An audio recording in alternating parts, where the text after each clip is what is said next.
Listo, ya podemos empezar, Beatriz. Bueno, entonces damos inicio al segundo encuentro, al sexteto 87, con la presencia de Ángela Yepes, María Isabel Santos, Mónica Coendos y Noemi Milton. Inicia la presentación la profesora María Isabel Santos. Profe, te doy la palabra. Gracias, muy buenos días. Estoy feliz de poder compartir todo este conocimiento que nos ha proporcionado el Ibero. Mi presentación, primero, quiero enamorarlas a todas. No importa que Medellín esté lejos, pero quiero también enamorarlas de lo que es Bogotá. Entonces, primero veremos un video. Luego del video habrá una frase de Galeano y luego hago una pequeña presentación de la red Tejiendo Sueños y Realidades y lo enlazo Bogotá, la capital de Colombia, es una ciudad llena una de historia. presentación del Ibero, del movimiento pedagógico, algo corto, que me gustaría compartir con ustedes. Y por último, por qué las redes en Iberoamericana producen tanto conocimiento y tanta grandeza a un maestro.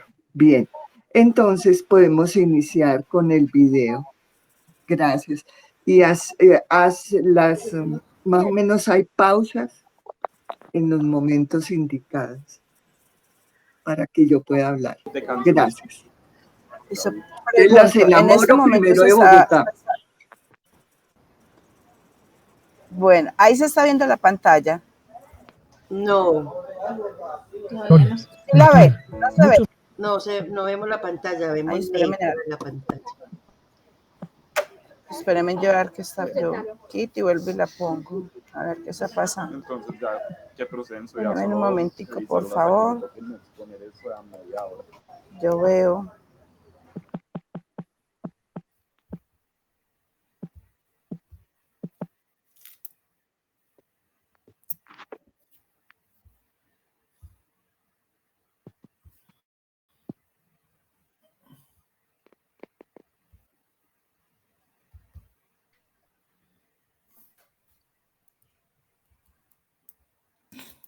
Ahora sí vemos una pantalla blanca.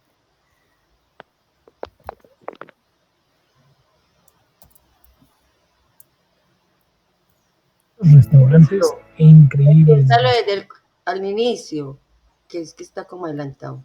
Por favor. Ahí está también traducido a portugués por las compañeras de Bogotá, Brasil. la capital de Colombia, es una ciudad llena de historia, cultura, muchos restaurantes e increíbles vistas.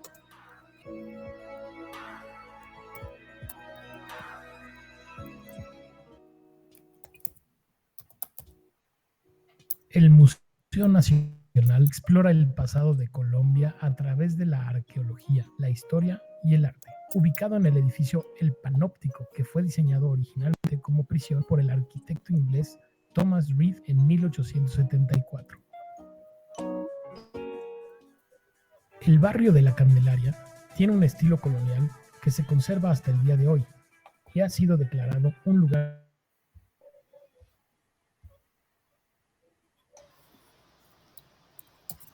Se perdió el video. ¿Qué pasó, Betty?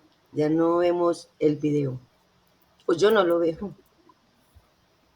Sí, Isa, lo mejor. Entonces,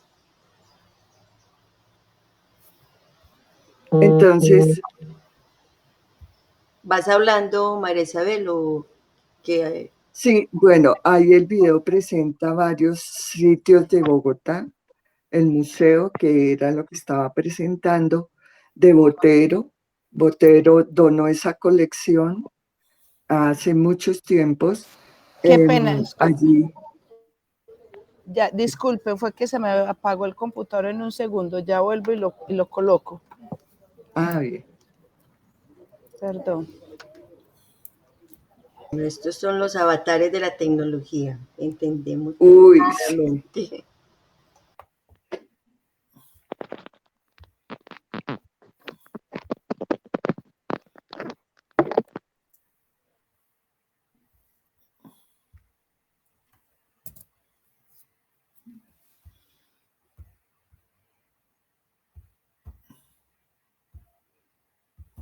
bueno, yo diría que ahí en el video, el Museo de Oro es un centro muy importante, además del Museo Botero, de la Plaza Bolívar, de la Casa del Florero que queda diagonal a la Plaza de Bolívar.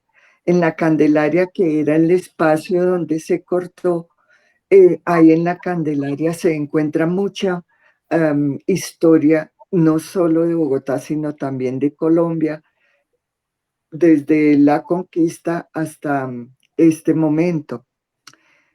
Bien.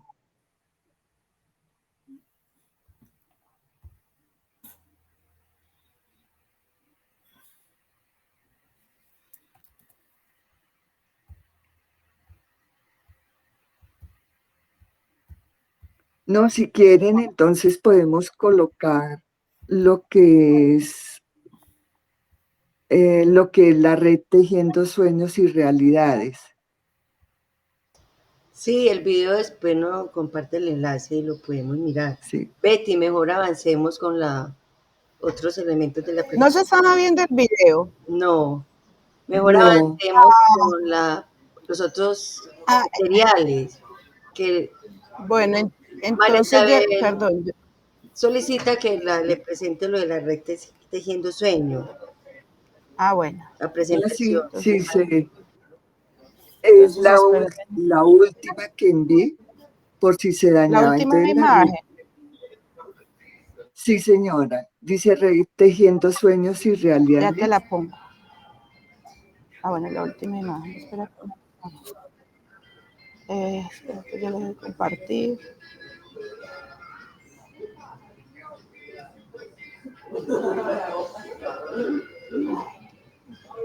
Espérate, yo la abro acá. La última que me enviaste. Ay, pero ¿qué le pasa a esto? Por Dios bendito. No, pues voy Esta. narrando y Bueno, ya la compartí. voy narrando, no te preocupes, voy narrando. Entonces, la red Tejiendo Sueños y Realidades, ¿quiénes somos? Es una red que nace desde las aulas de preescolar, de primaria, de bachillerato, de universidad. Esos somos y nosotros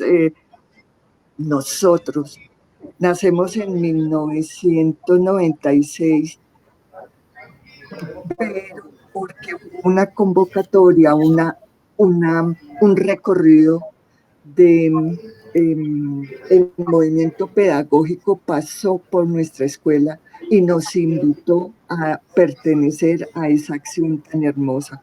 Entonces ahí fue el momento de dar a conocer todo el tejido de vida que queríamos contarle a nuestros estudiantes y pensarnos la escuela desde el ser, teniendo en cuenta una familia, unos territorios y una espiral de vida que busca siempre unos mundos posibles.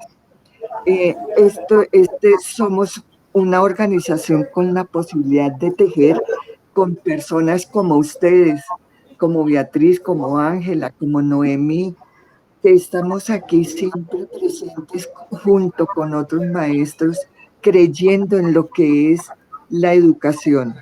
¿Qué hacemos? Entonces, eso es lo hermoso de una red, pero también tiene que enlazarse con lo que es un movimiento pedagógico, porque es ese arriesgarnos a nuestros sentidos, a otros modos de pensar que se posibilitan cuando hay esa interacción con el otro.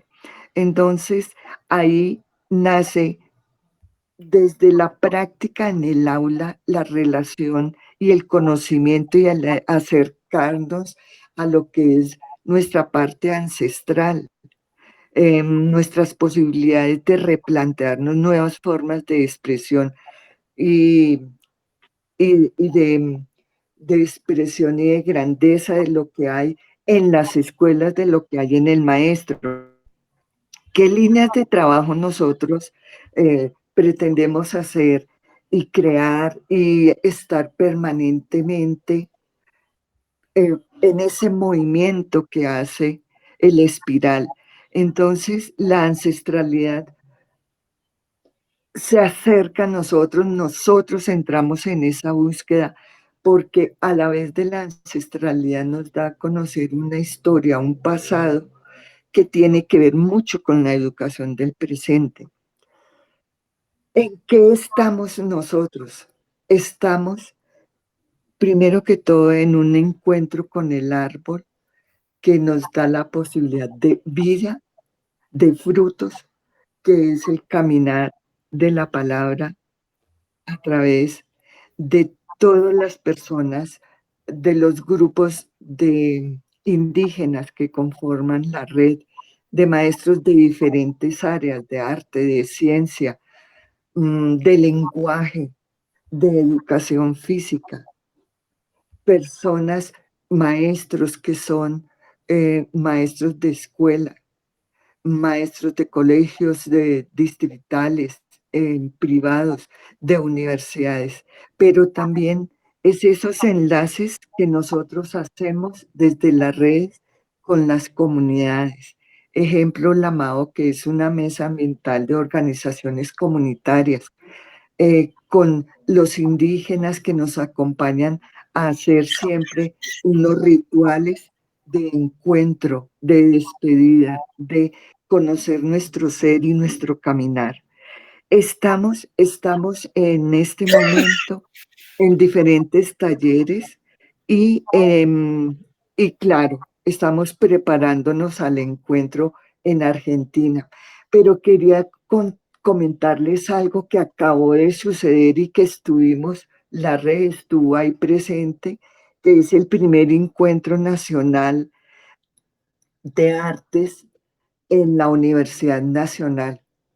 Fue algo maravilloso porque no sé si aquí conocemos, porque la verdad yo no lo conocía, otras personas sí lo conocían, a una persona súper especial que es Silvia Rivera Gusicangi en Potosí.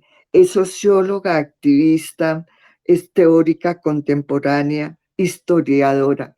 Lo que más me encantó es que es boliviana y ella como investigadora trabaja lo que es la teoría de la anarquía, así como la cosmología quechua, el aymara, y trabaja directamente con los movimientos indígenas de Bolivia.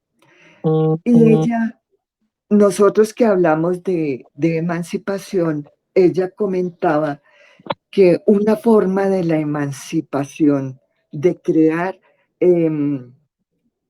puntos pequeños, ella decía que una forma que nosotros estábamos realizando en la escuela, en el Ibero, en el arte, a través del arte, era ese quehacer en bien de toda una historia de una sociedad, era, ella lo llama la micro pequeñas revoluciones que se deberían de seguir fomentando en las diferentes comunidades. Ella dice, ella plantea en su teoría que somos diferentes formas de comunidades y por tanto son diferentes formas de pedagogías, que había que buscar una forma de sostenibilidad y enseñarle a los jóvenes desde el respeto al ser humano, desde la vida, desde las plantas, a,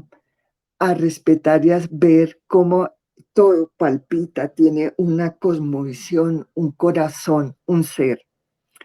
Bien, este es, y le comentábamos que estábamos a inicios del Ibero en Argentina, y ella decía que en Argentina y en todos los pueblos este transitar, este caminar posibilitaba era eso, el reencontrarnos y el ir fomentando esas pequeñas revoluciones desde los diferentes espacios, porque en medio de este caos en que estábamos, eso iba contribuyendo a el ser humano y a la identidad propia de nosotros.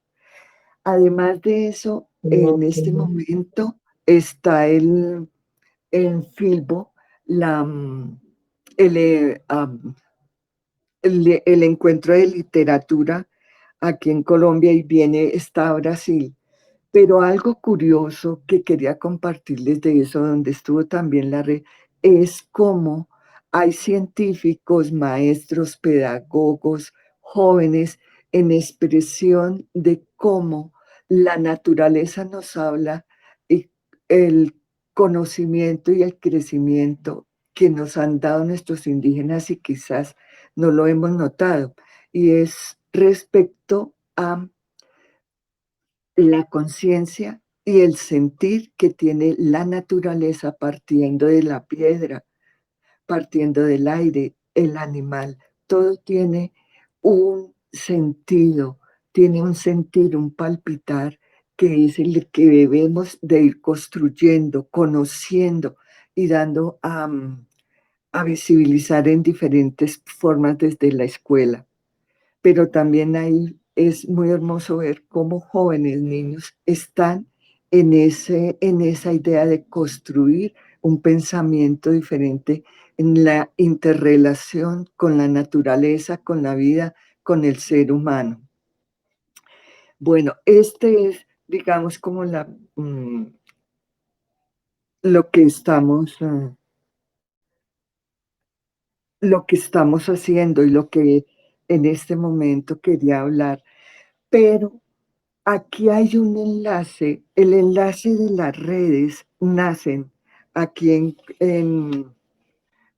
Colombia y en el mundo a partir de algo muy hermoso, que es los movimientos pedagógicos que se han creado en los diferentes espacios. Beatriz y Ángela nos comentaban cómo ellas han trabajado desde el movimiento pedagógico con diferentes, con toda esa variedad de necesidades, de intereses, de poblaciones, de territorios, de caminar los territorios. El movimiento pedagógico en Bogotá nace en cierta forma en la Universidad Nacional con personas como Antanas Mocus, Carlos Augusto Hernández, Fabio Jurado, que fue uno de los que Fabio Jurado en este momento sigue todavía apoyando mucho la escuela y mirando, hacerle una mirada a esa escuela y su movimiento pedagógico. Bueno, sin olvidar a un Fassborda, por supuesto.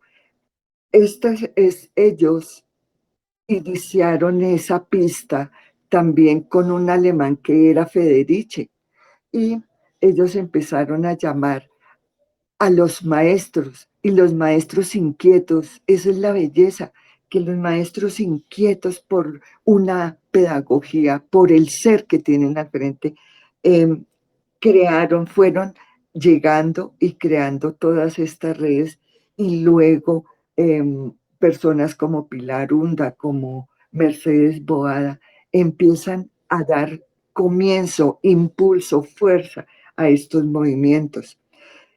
Ejemplo, así en forma rápida, en Bogotá en el año 2001 se realizó el primer encuentro de maestras de la enseñanza y las ciencias de la insularidad de las prácticas al ejercicio colectivo.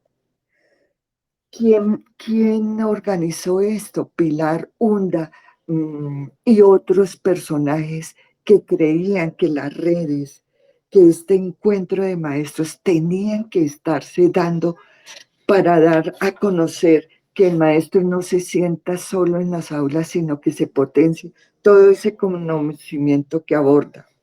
De ahí, ese recorrido, inclusive yo tengo la carta de invitación que me hicieron. Si quiere, pues, no sé, la puedo hacer llegar, la tomo foto y la puedo hacer llegar. de cómo ese primer encuentro hubo palabras de maestros.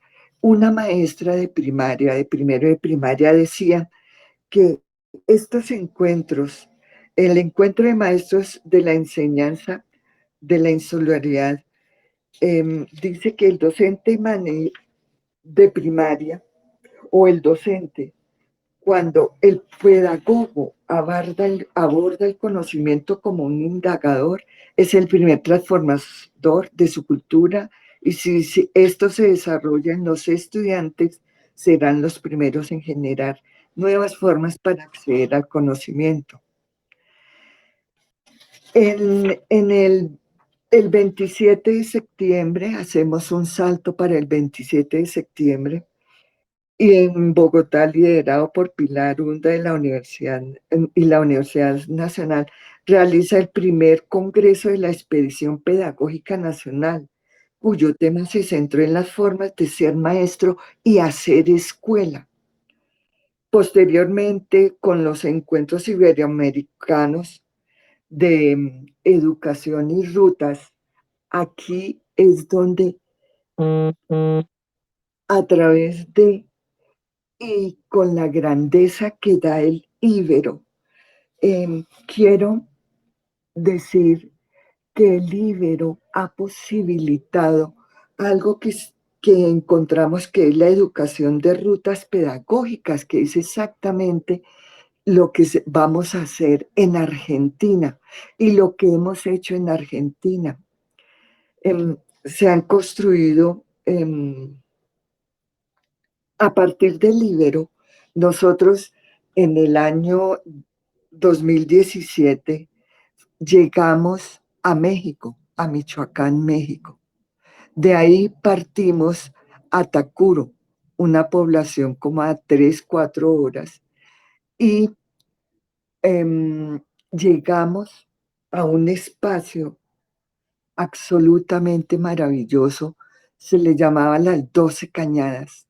Las 12 Cañadas está conformada por 12 pueblos. Y imagínense que ese territorio, el caminar ese territorio nos dio la posibilidad de conocer que daba un paso en la mitad de la calle y usted ya está ubicado en en, en otra ciudad. No sé si podemos colocar el mapa de ubicación de la cultura purépecha. Ya te lo coloco, profe. Espérate, yo lo busco. Cierro esta. Yo busco el mapa. Ya lo compartí.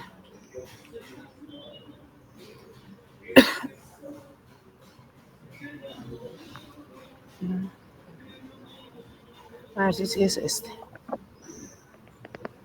¿Sí lo están viendo? ¿Sí lo vemos?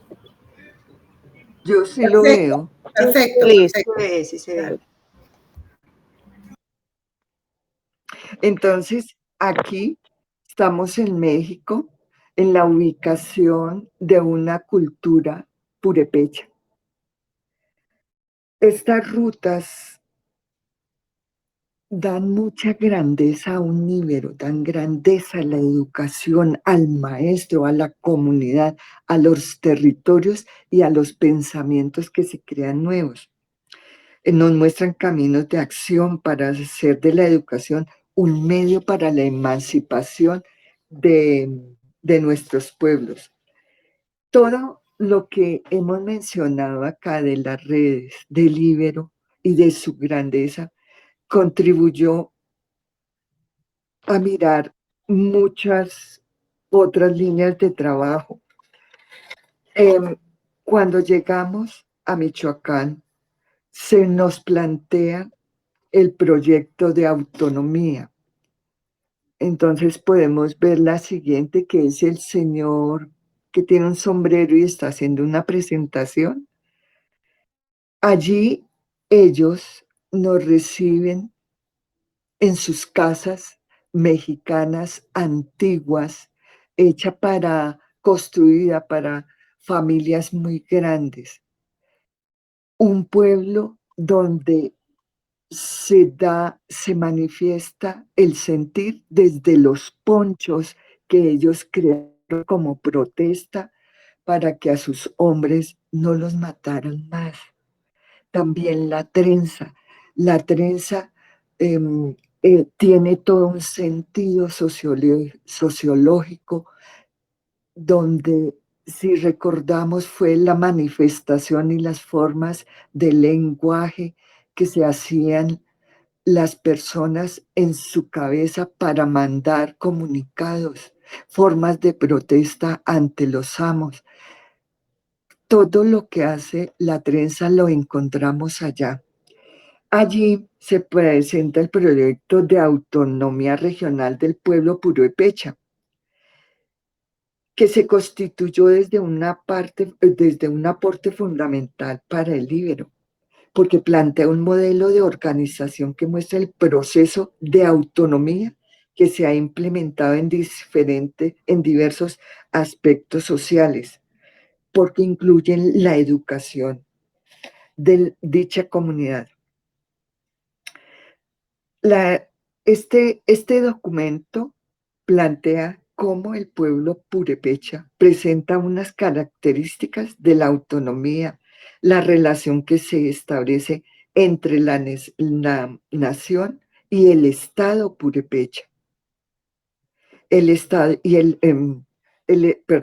entre la nación, que es purépecha, y el Estado mexicano, la nación donde ellos viven, que es la región allí en Tacuro, pero también hay otra posibilidad de otros espacios de, de otro pueblo que fueron durante la historia, donde su proceso fueron divididos. Y por eso se habla que se establece una nación que busca también llegar a un estado purépecha. El estado mexicano, ellos tienen unas leyes y las comparten, pero desde su posición como purépechas. La cultura, desde los campos de acción de la cultura, entre otros, para ellos. La siguiente palabra que podemos tomar y es la autonomía, que la encontraríamos en la siguiente filmina, en la siguiente foto, que es donde nos muestran cómo ellos han planeado y proyectado lo que es desde la educación Espera, una planeación comunitaria. Ellos se reúnen para realizar para saber qué problemática hay en su comunidad y cómo tienen ellos que establecerse. Porque ellos parten que su autonomía de la organización de su propio Estado tiene unos derechos como su educación, las leyes, y así ellos se dirigen unos proyectos de vida que es valorar y creer en que su comunidad debe ser respetada desde todos los niveles, siendo autónomos, partiendo desde lo que es la autonomía. Pero hay que mirar entre ellos cómo las individualidades y los colectivos son requeridos para que los integrantes de la comunidad purépecha logren y mantengan y se perfeccionen en una autonomía regional. Esta foto que está aquí es un maestro que pertenece a una escuela en Tacuro, que era dimos el recorrido a 12 aproximadamente escuelas, caminando conociendo esa pedagogía, ese crear, ese respeto que ellos dicen que se debe reforzar en la autonomía. Se debe, dicen que la educación, dicen no, practican que la educación debe ser una planeación comunitaria desde el ser, desde los intereses, pero sobre todo desde su historia. Entonces, esto era maravilloso ver los trabajos de los maestros, su apropiación teórica de lo que ellos planteaban, reconociendo una cultura, reconocían que se debe capacitar y compartir los conocimientos que se tienen, que se debe fortalecer las asambleas, respetando decisiones de autoridades propias de ellos. Ellos comparten con el Estado mexicano, pero ellos también piensan en un Estado, porque ellos mismos crean sus leyes y hacen respetar esas leyes. Participar, ellos plantean que para reforzar la autonomía se debe iniciar desde la educación, se debe tener un compromiso personal, una unidad como pueblo, voluntad de servicio, una organización, una capacitación permanente y una movilización. Ellos comentaban de todo históricamente, todas las movilizaciones que hacían de Tacuro a Distrito Federal, que eran días donde las mujeres marchaban en protesta y en protección de sus hijos y de los padres de familia de sus comunidades, porque eran atropellados, desconocidos. Cherán, que queda muy cerca, ahí a media hora de Tacuro, Cherán es una población maravillosa porque allí quisieron colocar estaban haciendo un daño a todo un sector ambiental de Cherán. Las mujeres, al ver que al llegar esa empresa de quitarla, de deforestar y de llevarse la madera, lo que hizo fue que toda su comunidad hubiese entre ellos las peleas, el alcohol, el desconocimiento de su cultura, querer plantearse otras cosas y desconocer lo que eran de ellos.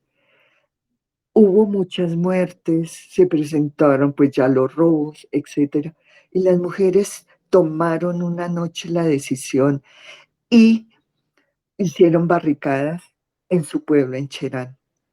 Todavía se conservan tres barricadas, cuatro, donde impidieron que entrara la empresa que estaba haciendo esa deforestación total. Y dijeron, aquí respetan a nuestros hombres y nos respetan como comunidad. Esas barricadas hacían y impedían que entraran y hubo que irse. Esa empresa se marchó y ellos tomaron la decisión de crear sus propios alimentos. Ellos plantean también que una comunidad para la emancipación debe partir de la educación, pero también desde la autonomía, desde el crear sus propias economías para que sus hombres, sus comunidades, sus mujeres, sus niños vayan viendo la posibilidad desde su territorio crear lo grandioso que hay en esos medios y cómo ellos mismos ir haciendo sus autoeconomías para la subsistencia sin depender de nadie. En conclusión, el caminar que da la posibilidad de este íbero es grandioso. Esto me demostró cómo en Colombia, en América, en Latinoamérica, en Iberoamérica, en el mundo, si nosotros llegamos a considerar, a exigir a exigir no, sino a crear esa necesidad de compromiso, de unidad, de voluntad de servicio, de organización en nuestros pueblos, como ellos nos lo muestran, como estoy segura que pasa en Argentina, que pasa en muchos espacios de nuestra América. Y como decía Silvia, esas micro pequeñas revoluciones son las que nos están dando en medio em, de este estado tan sin sentido que se está dando la humanidad. Al crear esto, al fortalecer estos iberoamericanos, esta educación como lo plantean ellos, seguramente vamos a llegar a grandes cosas. Bueno, no sigo hablando más porque me emociono, porque es para mí un privilegio poder haber estado recorriendo desde el Ibero, desde la educación, desde el conocimiento de otros, y cómo tomar esta ponencia para mí fue recuperar todos esos caminos que nos han posibilitado un nuevo conocimiento y un poder estar hoy con ustedes, compartir con ustedes y esas pistas que ellos nos dan para que en realidad haya esa libertad en nuestros pueblos, esa emancipación. Bueno, gracias. No sé si hay más, si hay preguntas, con gusto. Gracias, profe. Pues seguía la red de México, pero no la veo. Entonces, si quiere que sea momento para preguntas. Santiago está. ¿Quién? ¿Sí está aquí? Santiago. Ah, sí está. No lo había visto. ¿Les parece si dejamos las preguntas entonces para el final? ¿O quieren hacer Sí, las sí. preguntas en este momento? ¿Qué dicen las demás compañeras? Mejor escuchar, creo, ¿no? Y después, Listo. porque vamos a tener muchos puntos en común, creo. Así es, sí. Sí. Bueno, entonces, este es el de México. Santiago, estás por ahí, ¿no es cierto? Sí, aquí estamos. Buenos días a todas y a todos.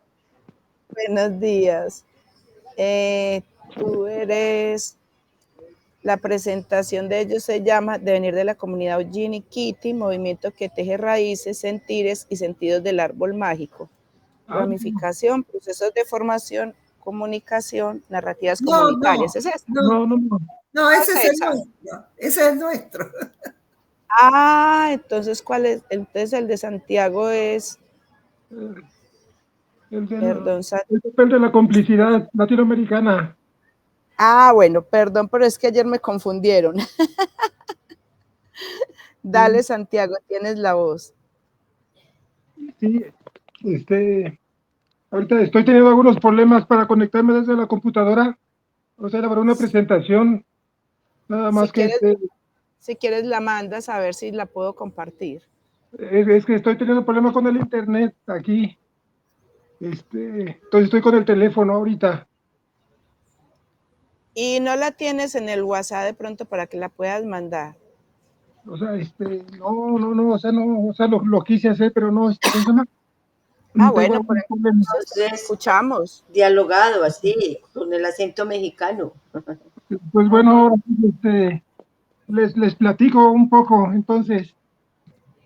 Pues bien, así como lo acaban de decir,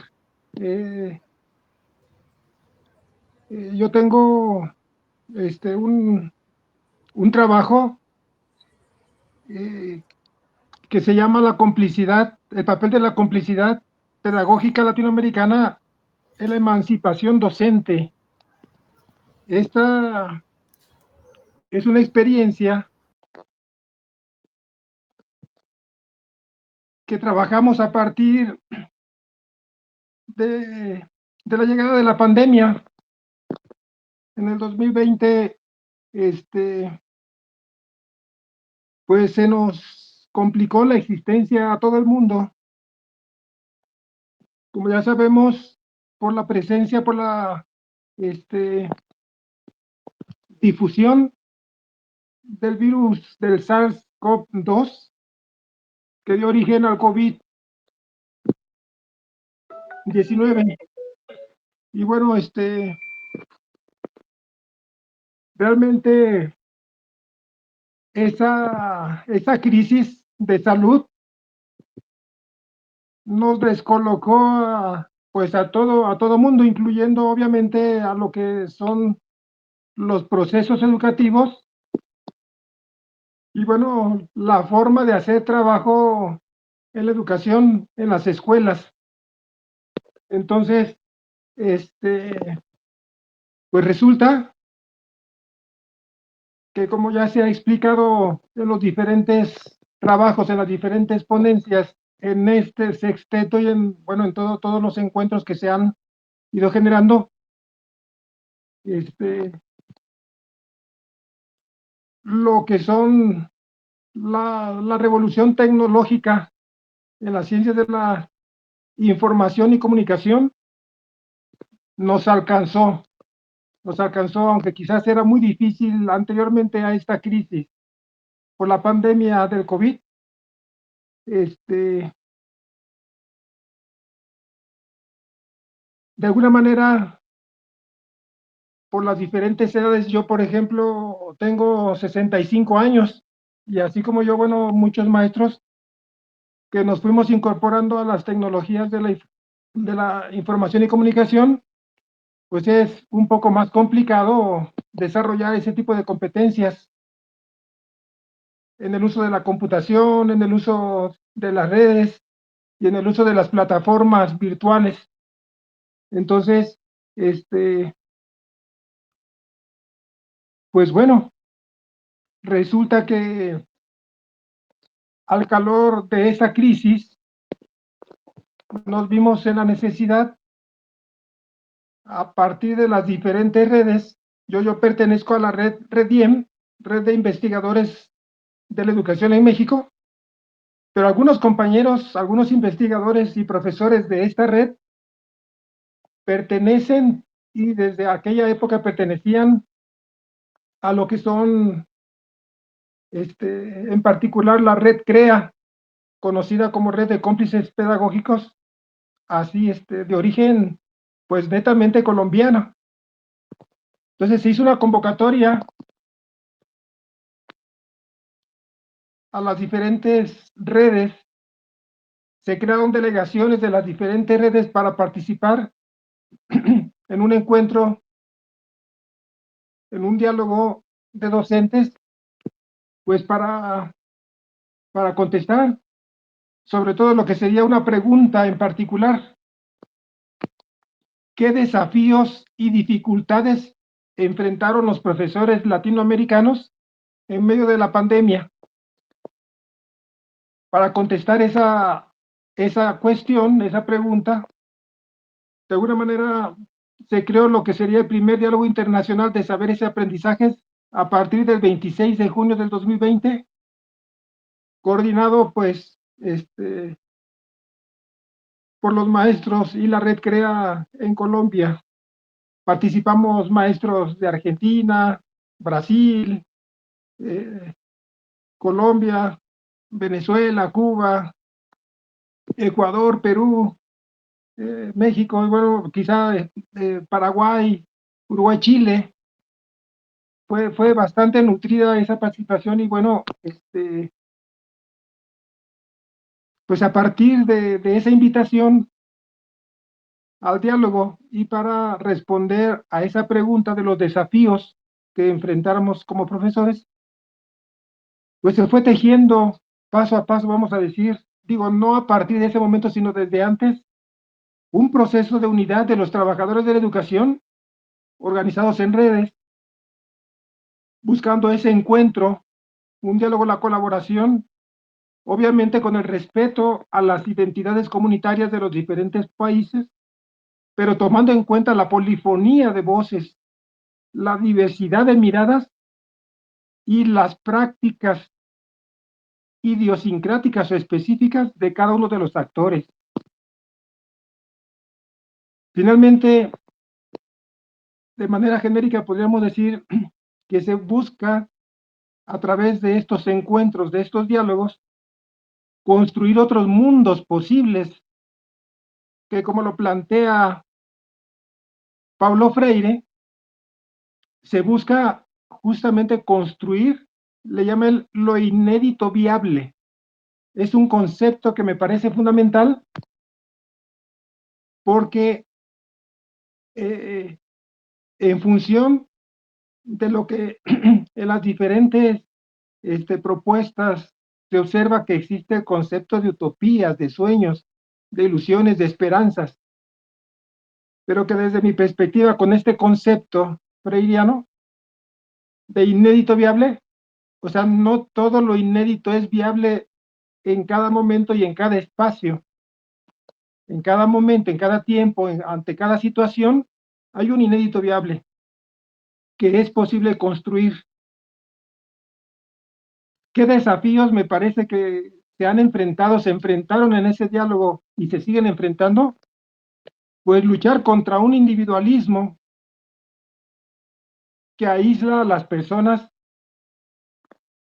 que interrumpe los tejidos sociales, familiares, institucionales y comunitarios, y que para superar ese individualismo que llega a ser egoísta, que a veces constituye algunas élites privilegiadas de docentes, de trabajadores, pero bueno, sobre todo, pues, de capitalistas y de burgueses.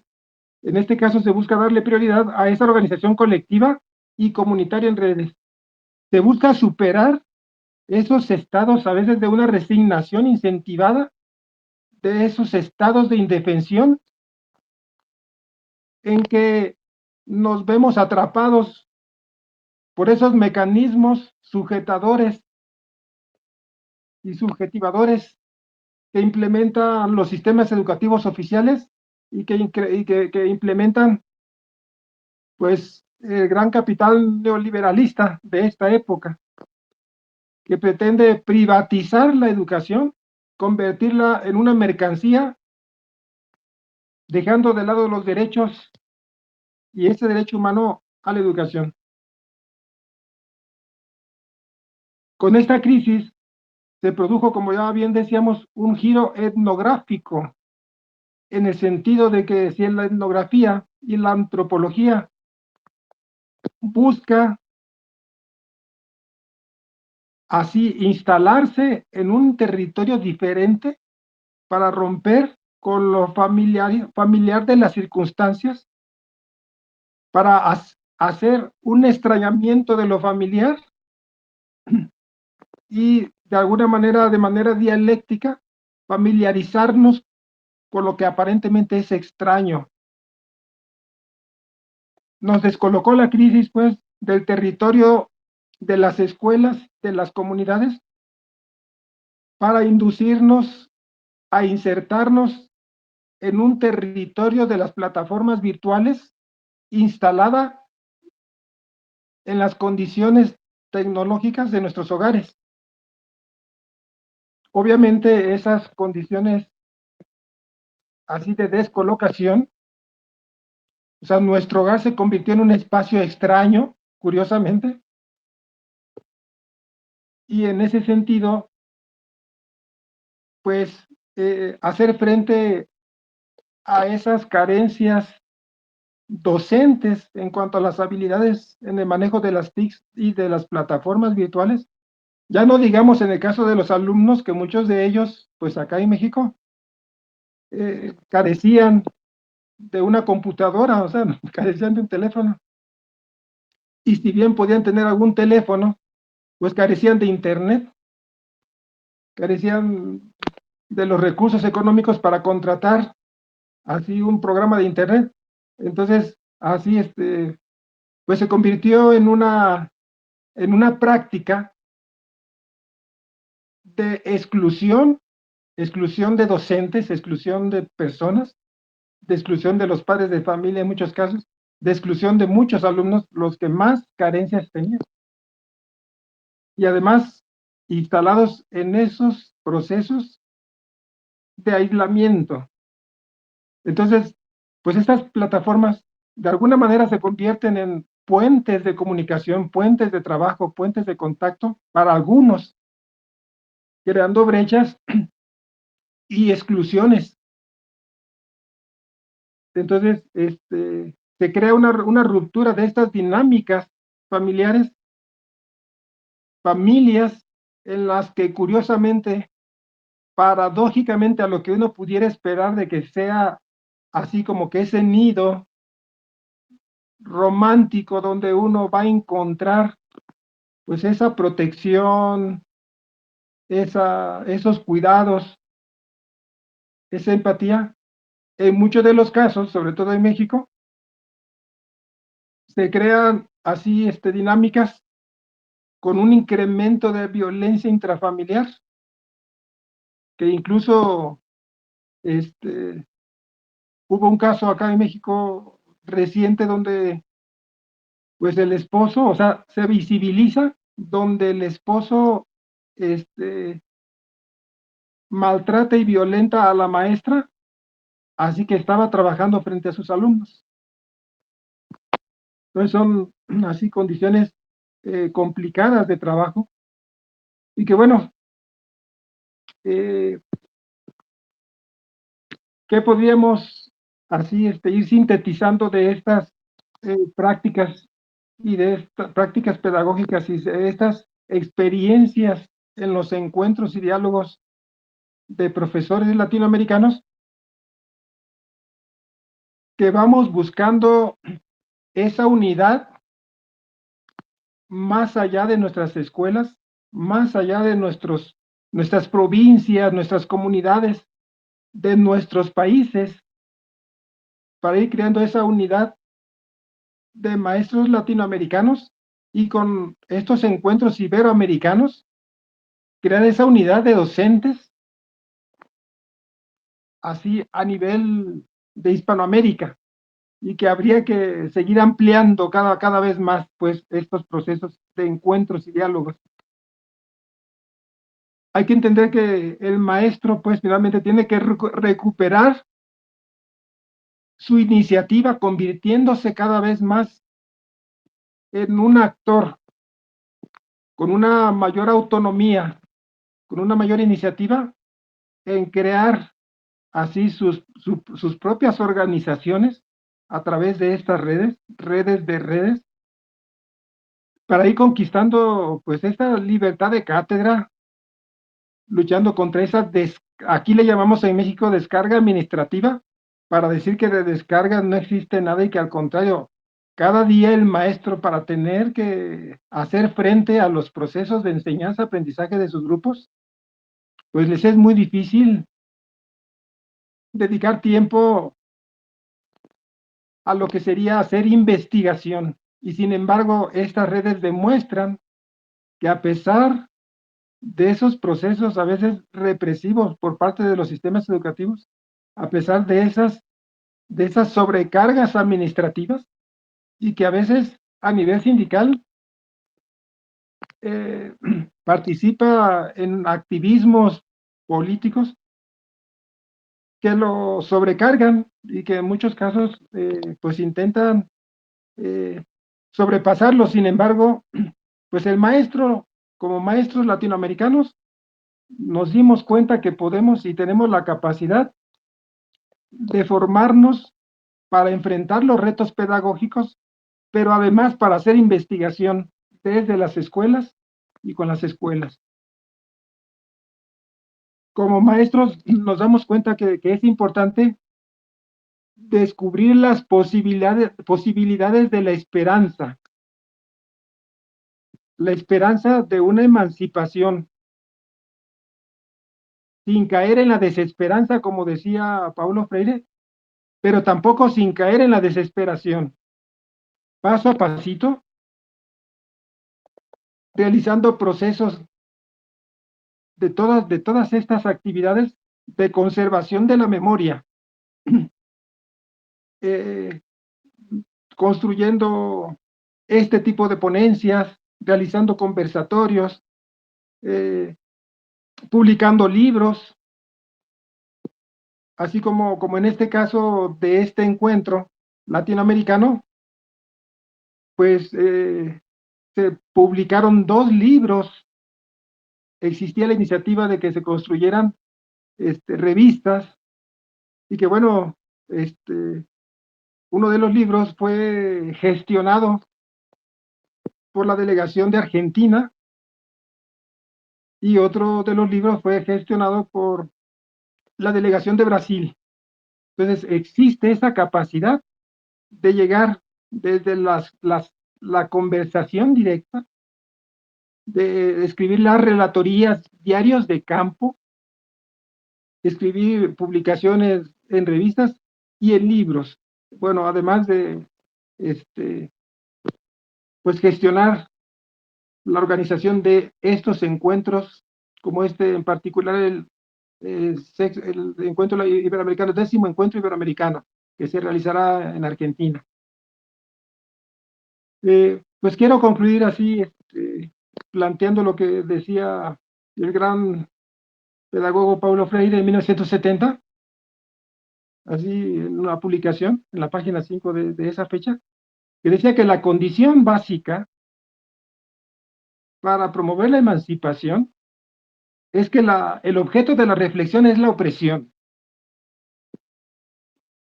Y que en esa reflexión tenemos que descubrir que el oprimido, que los oprimidos alojan en su propio ser, en su propia subjetividad, al opresor.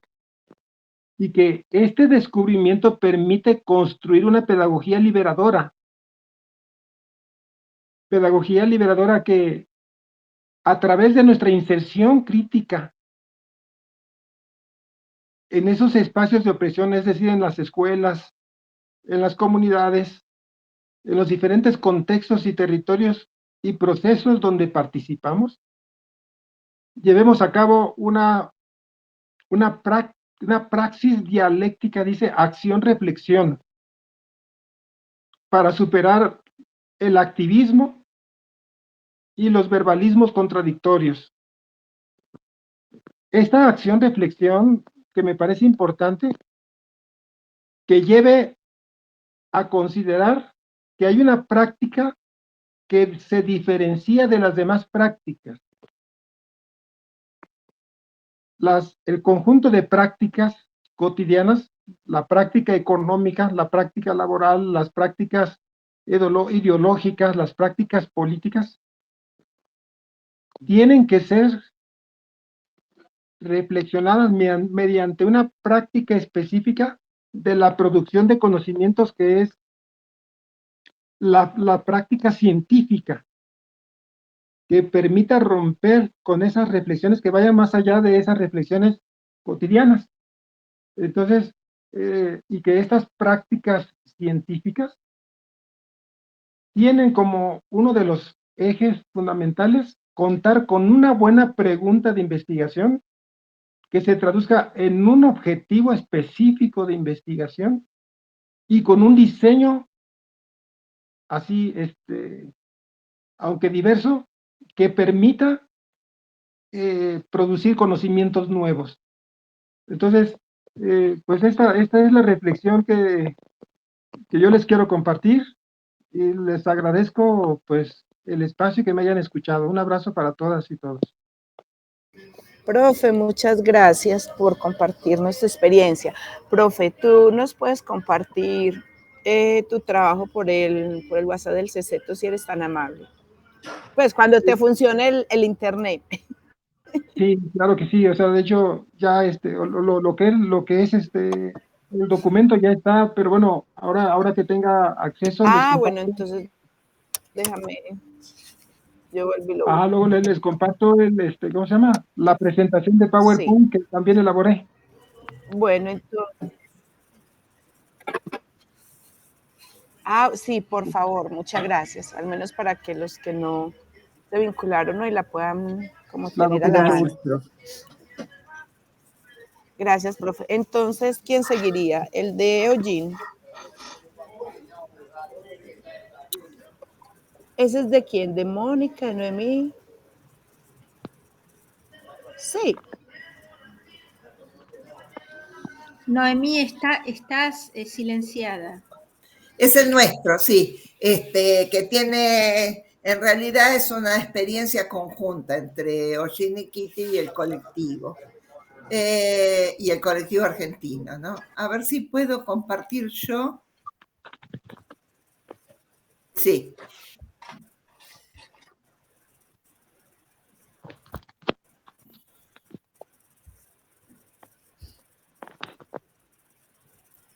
Bien. Esto es lo que les vamos a compartir hoy. Es un intercambio que hicimos con Argentina, México, Venezuela, España, Colombia y Guatemala, que se va sumando de a poco Guatemala al movimiento, este movimiento que estuvieron relatando tanto Marisabel como Santiago. Y el eje de reflexión que elegimos fue ese simbolismo que inauguramos en México en el encuentro del 17. Cuando terminó el encuentro, la red Eugene Kitty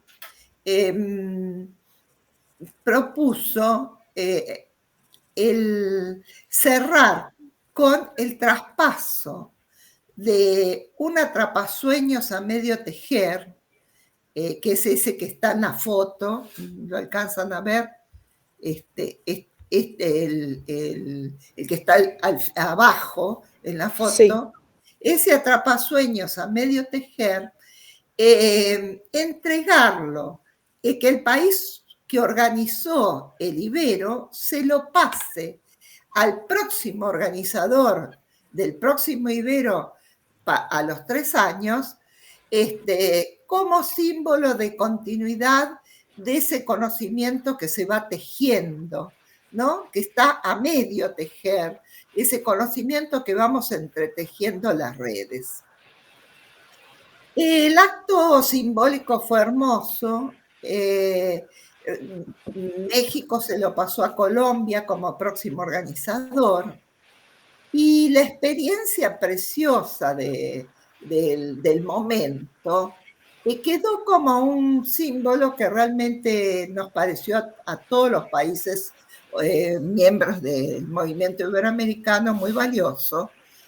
Y para repetir, entonces Colombia, cuando termina el Ibero de Colombia, quedó encargada de pasarlo virtualmente al próximo organizador, que tardamos un tiempo en definir quién iba a ser el próximo organizador, hasta que, bueno, Argentina se postuló como tal, y entonces hubo una ceremonia en el encuentro del 2022, el encuentro nacional del colectivo argentino, que lo hicimos en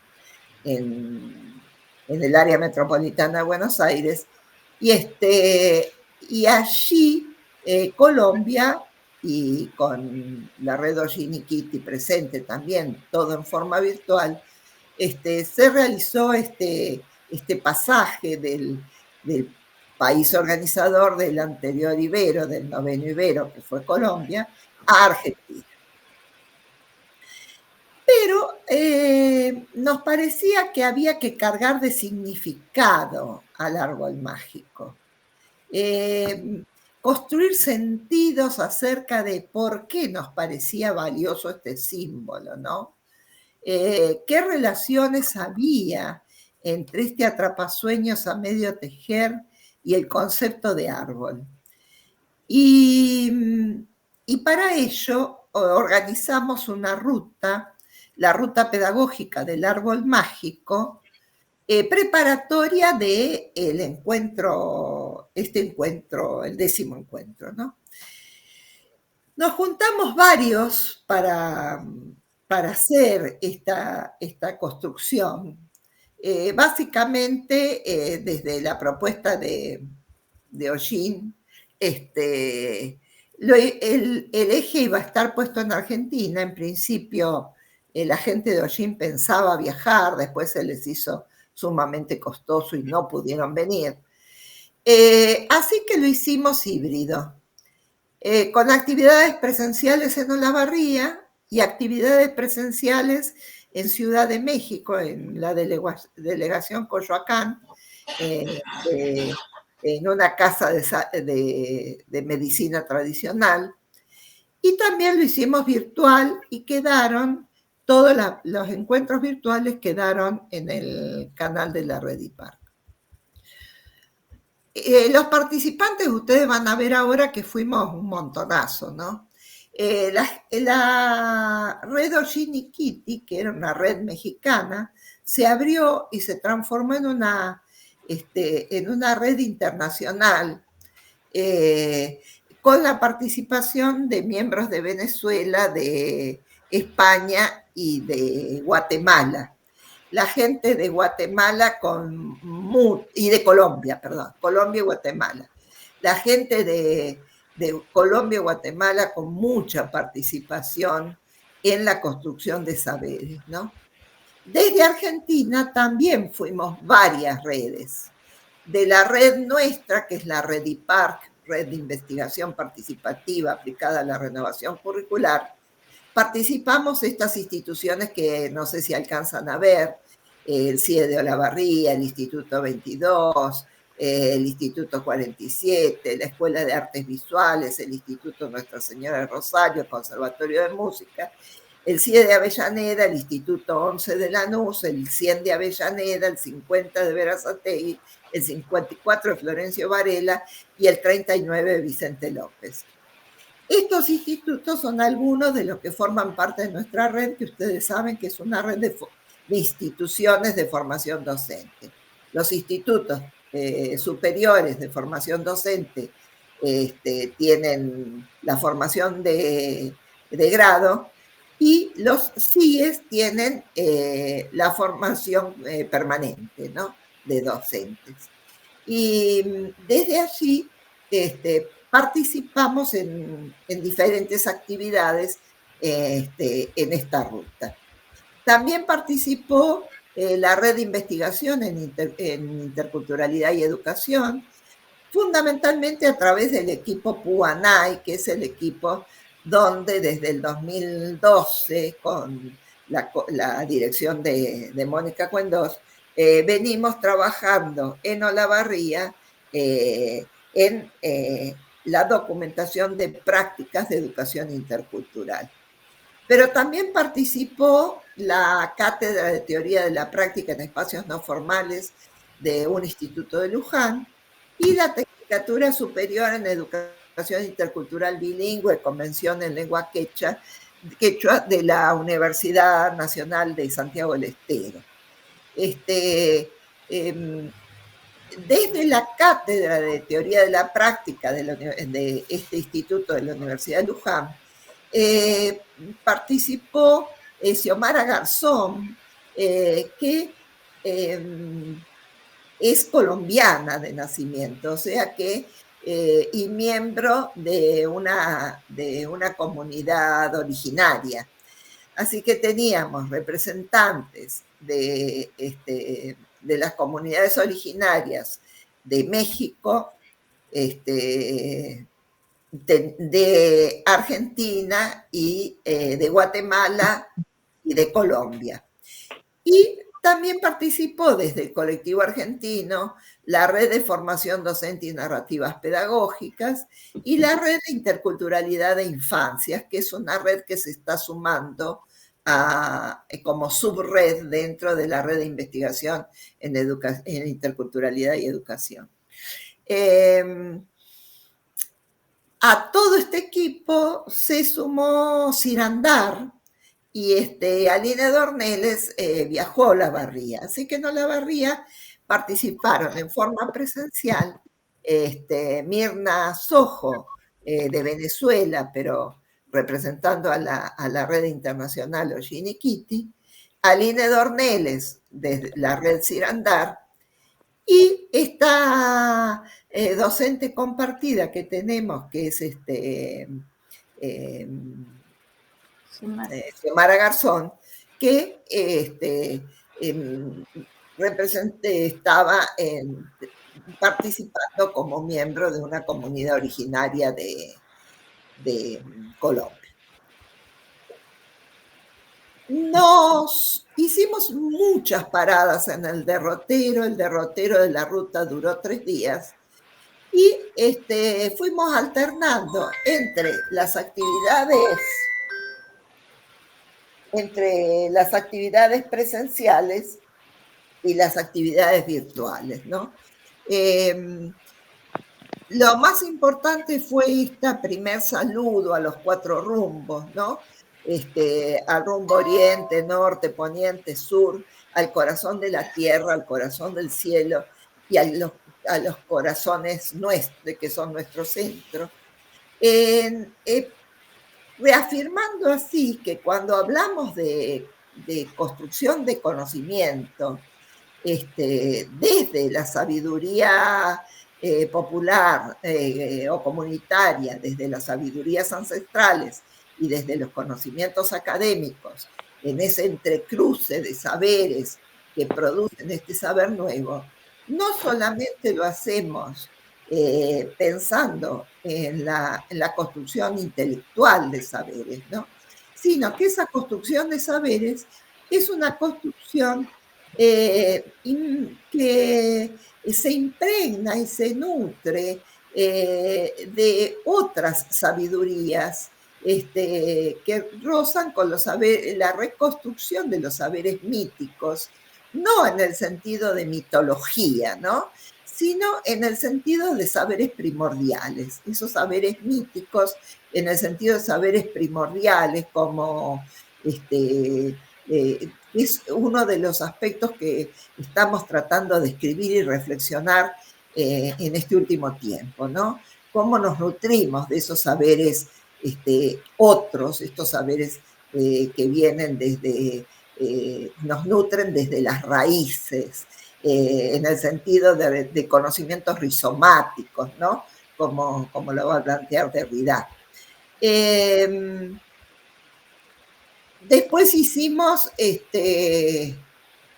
un trabajo con narrativas comunitarias en México y un taller con los estudiantes de profesorado de educación primaria sobre currículum integral con las comunidades, donde reflexionamos con... las actividades presenciales en Olavarría fueron todas en distintos cursos de distintas carreras de formación docente, ¿no? El profesorado de educación primaria, el profesorado de educación física, el profesorado de educación artística, el profesorado de música, el de geografía, el de filosofía. Entonces, con cada uno de los chicos buscamos una actividad que nos permitiera repensar el significado de este árbol de la sabiduría, pero desde la perspectiva filosófica, desde la perspectiva literaria, desde la perspectiva artística, desde la perspectiva histórica, ¿no? Entonces, de esa manera, así como lo habíamos pensado